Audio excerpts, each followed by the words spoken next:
കോൺഗ്രസിനെ സംബന്ധിച്ച് ഇത് സംസ്ഥാന നിയമസഭയിൽ അത്ര സുഖകരമല്ലാത്ത ദിനമാണ്.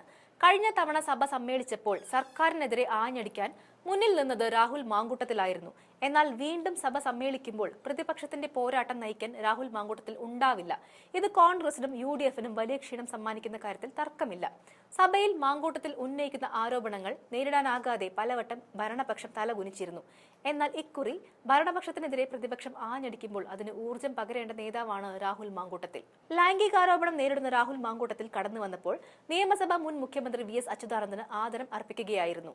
ജീവിതകാലം മുഴുവൻ സ്ത്രീകൾക്കെതിരായ ലൈംഗിക അതിക്രമങ്ങൾ നടത്തുന്നവർക്കെതിരെ പോരാടിയ VS-നെ കുറിച്ച് മുഖ്യമന്ത്രി പിണറായി വിജയൻ സ്മരിക്കുമ്പോഴാണ് രാഹുൽ സഭയുടെ വാതിൽ തുറന്നു വന്നത്. പാർലമെന്റ് പാർട്ടിയിൽ നിന്നും പുറത്താക്കിയതോടെ പ്രത്യേക ബ്ലോക്കായി പിൻബെഞ്ചിൽ സീറ്റിലിരുന്നു. കോൺഗ്രസ് അംഗങ്ങൾ ആരും തന്നെ രാഹുൽ മാങ്കൂട്ടത്തിലിനെ അഭിവാദ്യം ചെയ്യുകയോ സംസാരിക്കുകയോ ചെയ്തില്ല. പ്രതിപക്ഷ നേതാവ് VD സതീശൻ ആ ഭാഗത്തേക്ക് നോക്കുക പോലും ചെയ്യാതെ തലകുനിച്ചിരിക്കുകയായിരുന്നു. ഇന്ന് ചരമോപചാരം മാത്രമാണ് സഭയുടെ നടപടി. അതുകൊണ്ട് തന്നെയാണ് പ്രതിപക്ഷ നേതാവ് അടക്കം സഭയിലേക്ക് വരേണ്ട എന്ന നിലപാട് സ്വീകരിച്ചിട്ടും രാഹുൽ എത്തിയത്. ആരോപണ പ്രത്യാരോപണങ്ങൾ ഉണ്ടാകാത്ത ദിവസം സഭയിൽ എത്തി ഒരു റീ എൻട്രിക്കാണ് രാഹുൽ ശ്രമിച്ചത്. ഇന്ന് പ്രത്യേക ബ്ലോക്ക് ആണെങ്കിലും രാഹുലിന് സംസാരിക്കാൻ സമയം ലഭിക്കില്ല. കക്ഷി നേതാക്കൾക്ക് മാത്രമാണ് സംസാരിക്കാൻ അവസരം നൽകിയത്.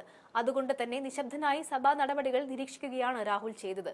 ചൊവ്വ മുതൽ സർക്കാരിന് എതിരായ പ്രതിപക്ഷ ആരോപണങ്ങൾ കടുക്കുമ്പോൾ ഭരണപക്ഷം ചെറുക്കുക രാഹുലിന് എതിരായ ആരോപണങ്ങൾ ഉന്നയിച്ചാകും എന്ന് ഉറപ്പാണ്. കോൺഗ്രസിനുള്ളതും രാഹുൽ മാങ്കൂട്ടത്തിലിന്റെ വിഷയം വരും ദിവസങ്ങളിൽ ചർച്ചയാവും എന്ന് ഉറപ്പാണ്. പ്രതിപക്ഷ നേതാവ് VD സതീശൻ എടുത്ത ശക്തമായ നിലപാട് തള്ളിയാണ് രാഹുൽ സഭയിലേക്ക് എത്തിയത്. ഇതിന് പിന്നിൽ A ഗ്രൂപ്പ് തീരുമാനമാണ്. ഇതോടെ പാർട്ടിക്കുള്ളിൽ സതീശനെതിരായ ഒരു നീക്കവും ശക്തമാവുകയാണ്. പാർട്ടിയുമായി ബന്ധമില്ലെന്ന് പറയുമ്പോഴും രാഹുൽ സഭയിലേക്ക് എത്തിയത് യൂത്ത് കോൺഗ്രസ് തിരുവനന്തപുരം ജില്ലാ പ്രസിഡന്റിനൊപ്പമാണ്. ഇതും വലിയ ചർച്ചകൾക്ക് ഇടയാക്കും എന്ന് ഉറപ്പാണ്.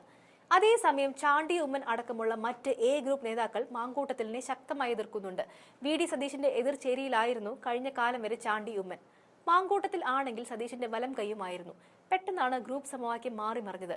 എങ്കിലും സതീശൻ അനുകൂല ചേരിയിൽ നിൽക്കാതെ തന്നെ മാങ്കൂട്ടത്തിലിനെ എതിർക്കാനാണ് ചാണ്ടി ഉമ്മന്റെ ശ്രമം.